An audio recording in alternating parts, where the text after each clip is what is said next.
मान मिले, सम्मान मिले, खुशियों का वरदान मिले, कदम कदम पर मिले सफलता, डगर डगर उत्थान मिले। सूरज रोज सवारे दिन को, चांद मधुर सपने ले आए, हर पल समय दुलारे आपको, सदियों तक पहचान मिले, सदियों तक पहचान मिले। नमस्कार दोस्तों, Bharat sir biology YouTube channel में आपका स्वागत है। जैसा कि मैंने आपसे कहा था कि मैं एक वीडियो पीठासीन पदाधिकारी के कार्य दायित्व पर हम डालेंगे और आज वही वीडियो लेकर आया हूँ।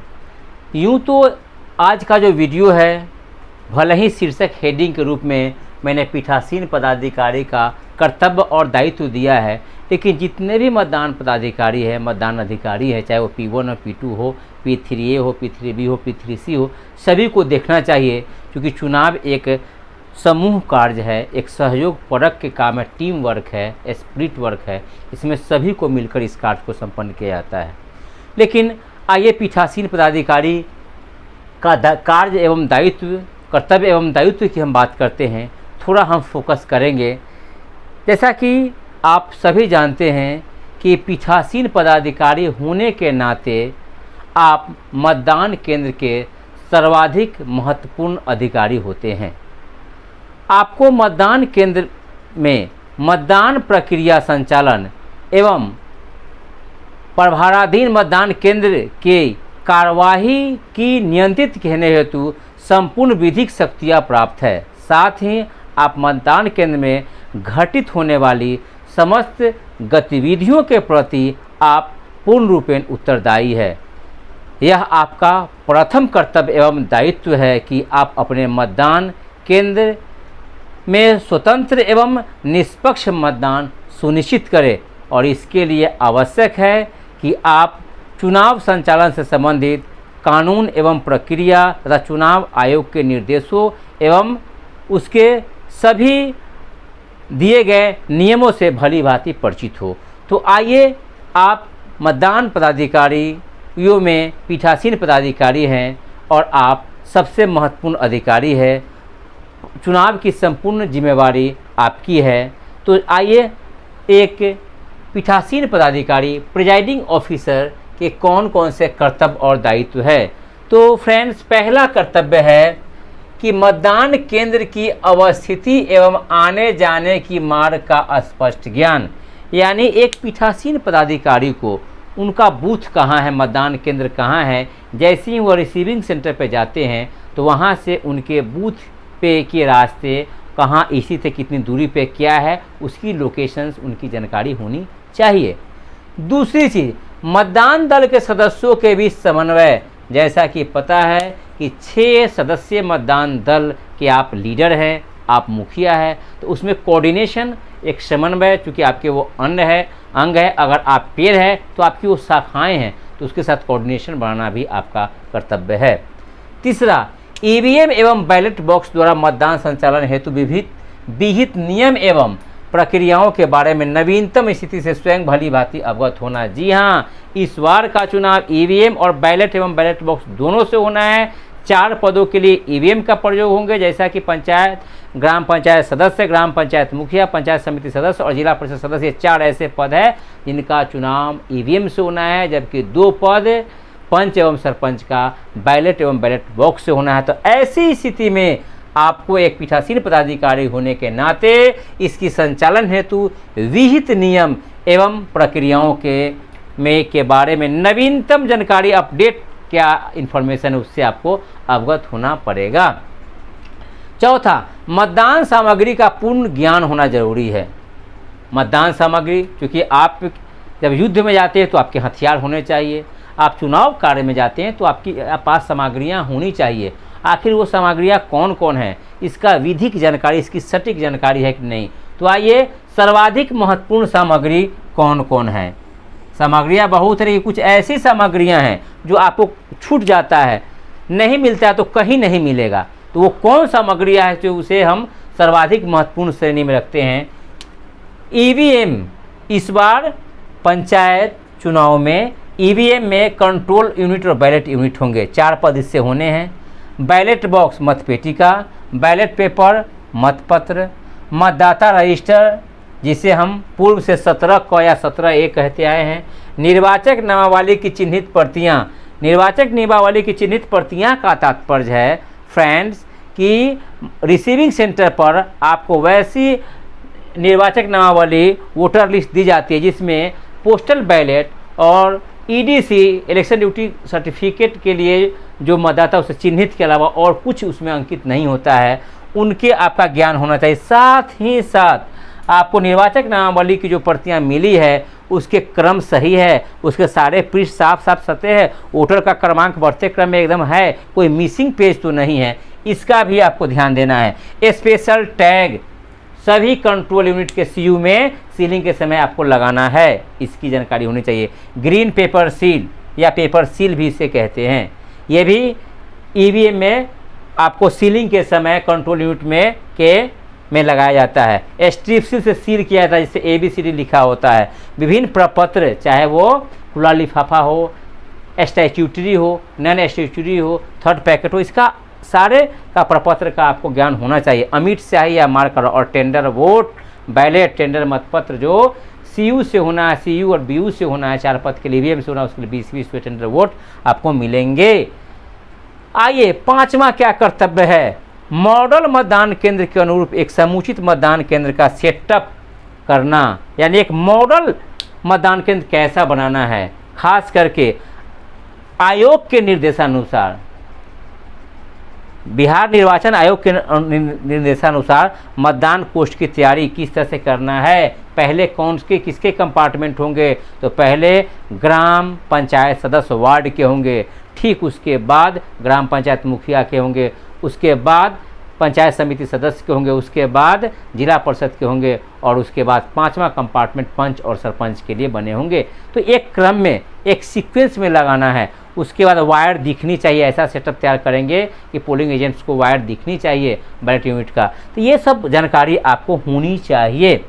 छठा, प्रत्येक पद के लिए CU और BU अलग अलग मिलेंगे, यानी 4 पद वार्ड मुखिया समिति और जिला परिषद का EVM से होना है, कंट्रोल यूनिट बैलेट यूनिट से होना है। उसके संगत जोड़ने का, यानी जो वार्ड के लिए आपको CU और BU मिला है तो उस BU को CU से जोड़ेंगे। मुखिया के लिए BU और CU मिला, उसके मुखिया के BU, चूँकि वायर BU में होते हैं जो 5 मीटर होते हैं, CU में कोई वायर नहीं होता है, तो BU के वायर को CU से हमें कनेक्ट करना, इंटर कनेक्ट करना है। तो वैसी स्थिति में वार्ड वाले BU को वार्ड वाले CU से, मुखिया के BU को मुखिया के CU से, पंचायत समिति के BU को उसके CU से जो आपको आवंटित किए गए हैं मिले हैं, और फिर जिला परिषद के BU को जिला परिषद के CU से हम एक संगत तरीके से हम जोड़ेंगे। ये हमें जानकारी होनी चाहिए। अब आइए अगला कार्य, एक पीठासीन पदाधिकारी को 7वां जो कर्तव्य और दायित्व है कि उन्हें पावर स्विच ऑन ऑफ करना आना चाहिए, यानी कंट्रोल यूनिट के पीछे ऑन ऑफ होता है, नीचे ऑफ होता है और ऊपर ऐसे करते हैं तो ऑन होता है, ये जानकारी होनी चाहिए। 8, सभी निर्धारित CU और BU से वास्तविक मतदान के पूर्व सभी अभिकर्ताओं को संतुष्ट करने के लिए दिखावटी मतदान करना आवश्यक है। ऐसा कि आपको पता है कि जब भी EVM से कोई भी पोल होता है तब मॉक पोल करना पड़ता है। मॉक पोल क्या है? जस्टिफिकेशन ऑफ मशीन EVM है। EVM के सभी बटन काम सही से कर रहे हैं और जितने वोट डाले जा रहे हैं रिजल्ट परिणाम उतने के ही आ रहे हैं, ये जस्टिफिकेशन है। तो CU और BU के चेक कैसे होता है कि सही काम कर, उसके लिए हमको मॉक पोल कराने पड़ते हैं, दिखावटी मतदान, और ये करना है प्रिजाइडिंग ऑफिसर को। 9, मॉक पोल के बाद CRC प्रक्रिया द्वारा डाले गए दिखावटी मतदान को शून्य करना होगा और घोषणा भी करना होगा EVM में शून्य मत है।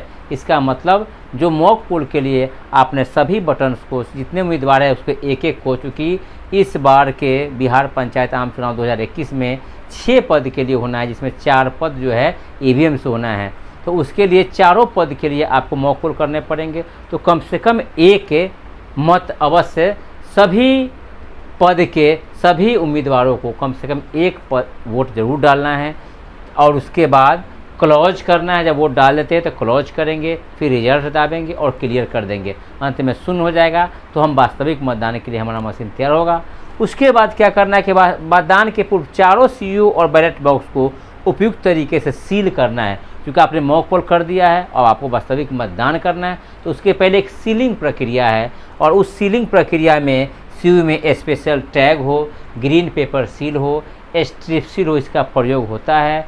और स्पेशल टैग, इसके बाद ग्रीन पेपर सील और स्ट्रिप सील का नंबर भी आप पोलिंग एजेंट्स को लिखा देंगे और उसको विहित जगह पे एकदम नियमानुसार सेट करके जहां उस पर पीठासीन का हस्ताक्षर है वहां आप कर देंगे, पोलिंग एजेंट का भी दस्तखत करना है और उसके बाद उसमें स्ट्रिप सील लगा देंगे। साथ ही ईवीएम के साथ साथ बैलेट बॉक्स को भी सील करना है पेपर सील के माध्यम से अंदर लगा के, जिससे उस पर एक प्रभेदक लगेगा और पीठासीन हस्ताक्षर करेंगे, साथ साथ पोलिंग एजेंट्स के हस्ताक्षर भी करा लेंगे।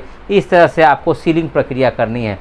11वां कर्तव्य है मतदान दल के सदस्य या मतदान अभिकर्ता को मतदान केंद्र के भीतर उधर उधर घूमने से रोकेंगे। कभी कभी ऐसा होता है कि मतदान प्रक्रिया चलती है तो पोलिंग एजेंट्स हो या कोई मतदान कर्मी हो इधर उधर घूमने लगते हैं, जो बिल्कुल गलत है। तो इससे पीठासीन पदाधिकारियों को उन्हें रोकना होगा, समझाना होगा कि आप मतदान प्रक्रिया के दरमियान मतदान प्रकोष्ठ के अंदर इधर उधर नहीं घूम सकते हैं। 12वां जो कर्तव्य है पीठासीन पदाधिकारी का कि बैलेट यूनिट के केबल को कंट्रोल यूनिट से इस प्रकार जोड़ेंगे कि मतदाताओं के आने जाने के क्रम में उन्हें पार करना नहीं पड़े, उनके पैर से वो टच नहीं करे। इस प्रकार पर है कि वो किसी हिसाब से जब मतदाता आते और जाते हैं तो उससे पार नहीं करना पड़े। 13वां, मतदान के दौरान चौकस रहना है। कोई भी बैलेट यूनिट के साथ कोई मतदाता छेड़छाड़ तो नहीं करता है, इसलिए उनको हमेशा चौकस रहने की ज़रूरत है। 14वां, बैलेट बॉक्स पीठासीन पदाधिकारी के पास ही रखे रहेंगे ताकि कोई इसमें पानी, स्याही या कोई तरल पदार्थ ना डाल सके। तो पीठासीन यहाँ है तो उनके बगल में बैलेट बॉक्स रहेंगे जिसमें मतदाता अपने पंच और सरपंच के मतपत्र को उसमें डालेंगे। 15वां, प्रायः मतदान के दौरान पहले घंटे मतदान बहुत तेज़ी से होता है। जैसा हम लोगों ने देखा है कि पहले घंटे में वोटर का बहुत रश होता है, तो उस समय एक पीठासीन पदाधिकारी के नाते आपका कर्तव्य है कि आपके कोई कर्मी, कोई मतदान अधिकारी थोड़ा शिथिलता नहीं बरते, जानबूझ के कहीं लापरवाही नहीं बरते। इसलिए थोड़ा सा इसको ध्यान रखना है कि पहले घंटे जब तेज़ी होता है तो इनको भी चुस्ती और फुर्ती दिखाने की ज़रूरत है। 16वां, समय समय पर सीयू के टोटल मत और मतदाता रजिस्टर की संख्या का मिलान करते रहना जरूरी है। एक पीठासीन पदाधिकारी को समय समय पर सीयू का, चारों सीयू के टोटल बटन को दाब करके उसकी संख्या और मतदाता रजिस्टर में जो अंकित मतदाताओं की संख्या है उन दोनों सेम होने चाहिए। ये बार बार उनको पूछते रहने की आवश्यकता है। P1, P2, P3 और P3B, P3C के कार्यों का अवलोकन करना है। देखना है कि मतदाता जब आता है तो P1 उन्हें क्रॉस करते हैं कि नहीं, उनके लेडीज़ को गोल घेरते हैं कि नहीं। इसके बाद P2 जो है वह अमिट स्याही या मार्कर बाएं हाथ की तर्जनी में लगाते हैं कि नहीं। उसके बाद बैलेट बॉक्स के ऊपर P1 जो है बैलेट बॉक्स के अधकट्टी पे प्रतिपन्न पे हस्ताक्षर कराते हैं कि नहीं, ये या उनका मतदाता क्रमांक लिखते हैं कि इसका अवलोकन करना है। उसका P3A जो है वह मोड़ करके बैलेट को, पंच और सरपंच को के बैलेट को मोड़कर और मतदान की प्रक्रिया को समझा रहे हैं कि नहीं, ये सब का मूल्यांकन, यानी मतदान अधिकारी के कार्यों को भी देखते रहना है और उनके समय पर उनको प्रतिपुष्ट करना है, उनको सहायता करनी है, उनके आत्मबल प्रोत्साहन देना है कि थोड़ा तेज़ी से काम हो। ये क्योंकि एक समूह वर्क है। 18वां जो कर्तव्य और दायित्व है पीठासीन पदाधिकारी, यदि मतदाता बैलेट के प्रतिपर्ण या मतदाता रजिस्टर पर हस्ताक्षर या निशान देने से इनकार करते हैं तो ऐसी स्थिति में पीठासीन पदाधिकारी उन्हें समझाएंगे और उन्हें मतदान देने से रोकेंगे। 19वें, मतदान समाप्ति के समय यदि मतदाता पंक्ति में खड़े हों, मान लीजिए कि 5 बजे मतदान समाप्ति का समय है और उस समय 10-20 कतार में खड़े हैं, तो उन्हें मत देने से वंचित नहीं करना है, बल्कि पीठासीन पदाधिकारी अपने असर से पर्ची इशू करेंगे। अगर 10 की संख्या में मतदाता है तो हम शुरू करेंगे यहाँ से 10, 9, 8, 7, 6, 5 और 1 लास्ट वाला 1 आएगा, ख़त्म हो जाएगा। इस तरह से मतदान की समय समाप्ति पर अगर मतदाता पंक्ति में हैं तो उन्हें भी मत देने के लिए पर्ची दे देंगे। 20वां जो कर्तव्य है, मतदान के अंतिम वोटर का समय, अंतिम वोटर किस समय वोट डाले उसका समय, क्योंकि उन्हें मेंशन करना है डायरी में। मतदान समाप्ति का समय, कितने बजे मतदान समाप्ति हुआ, कितने बजे आपने क्लोज बटन को, हाँ क्लोज बटन दाबने के पहले टोटल बटन को दाब करके एक बार संतुष्ट हो ले कि हमारा 17 और ये मिल रहा है। उसके बाद आप मतदान समाप्ति के लिए क्या करेंगे कि क्लोज बटन को चारों माने वार्ड के लिए, मुखिया के लिए, समिति के लिए, जिला परिषद के लिए सीयू है, चारों के क्लोज बटन को हम ऐसे टिप कर देंगे और साथ ही सीयू को स्विच ऑफ कर देंगे। ये बहुत सावधानी की बात है। क्लोज करने के बाद हम सीयू को ऑफ कर देंगे। उसके बाद सभी प्रपत्र और लिफाफा को तैयार कर चालान भी तैयार करना है। जैसा कि पता है कि प्रिजाइडिंग को खुला लिफाफा, स्टैट्यूटरी, नॉन स्टैट्यूटरी और थर्ड पैकेट तैयार करना है। खुला लिफाफा में पीठासीन की डायरी, पीठासीन की घोषणा, मतपत्रों का लेखा, पेपर सील लेखा, वोटर टर्न आउट रिपोर्ट और विजिट सीट ये तैयार करने हैं।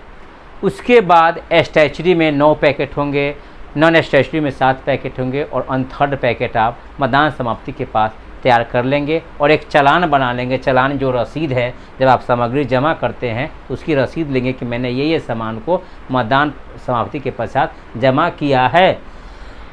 उसके बाद निर्वाचन पदाधिकारी के सभी सुसंगत आदेशों का पालन करना है। इसके अलावा भी चैलेंज वोट, टेंडर वोट के समय में पीठासीन पदाधिकारी का कर्तव्य बढ़ जाता है कि जब चैलेंज आक्षेप कोई पोलिंग एजेंट किसी मतदाता पे लगाता है कि मतदाता गलत है, तो उसको भी साइकोलॉजिकल तरीके से उसकी जांच एक पीठासीन पदाधिकारी को ही करनी है। आक्षेपकर्ता से 10 रुपये का रसीद जो है पैसा लेकर रसीद काटना है। अगर मतदाता की जांच करना, मतदाता अगर सही होता है तो उसके पैसे जब्त हो जाते हैं और मतदाता को अधिकार मिलता है, और गलत होते हैं तो पैसा उसको वापस होता है और इसको पुलिस के हवाले करना पड़ता है। तो इस तरह से जो है, और टेंडर वोट का मतलब वह स्थिति आती है कि जब कोई व्यक्ति वोट के लिए आता है और उसका वोट गिर गया होता है, तो जब वोट उसका गिर गया होता है तो ये तो कहीं ना कहीं गड़बड़ी हुई है, पोलिंग एजेंट ने सही से पहचान नहीं कर पाया है। तो टेंडर वोट निवेदित मत में और वोटर सही है जिन्होंने अपने मत का प्रयोग नहीं किया है, तो उन्हें टेंडर वोट के माध्यम से जो भी कंट्रोल यूनिट से, जो भी सीयू बीयू से होते हैं, उसके लिए 20-20 जो उन्हें बैलेट पेपर दिया जाता है, तो बैलेट के माध्यम से उनका मतदान हम कराएंगे, उनका मत दिलाएंगे। बस यही ध्यान रखना है कि बैलेट के अंतिम बैलेट जो है, अगर पहला अगर टेंडर वोट है तो अंतिम बैलेट को हम फाड़ कर उसको देंगे और उसके अलग लिफाफा में रखेंगे, उसकी सूची बनाएंगे। इस प्रकार से आपने देखा फ्रेंड कि पीठासीन पदाधिकारी मतदान प्रक्रिया के सबसे महत्वपूर्ण अंग होते हैं और उन्हीं के चारों ओर मतदान जो है प्रक्रिया संपन्न होती है। तो निश्चित रूप से आप सभी पीठासीन पदाधिकारी से अपेक्षा है कि आप अपने कर्तव्यों को और दायित्वों को समझ गए होंगे और आपको मतदान के संबंधी विभिन्न प्रपत्र हैं या उसके लिए जो लिफाफा को कैसे तैयार करेंगे, इसके लिए मैंने पूर्व में कई वीडियो डाल दिए हैं। आपको कहीं भी अगर थोड़ी सी परेशानी होती है तो आप वीडियो को अवलोकन करके आप अपनी समझ विकसित कर सकते हैं। वीडियो को देखने के लिए बहुत बहुत धन्यवाद।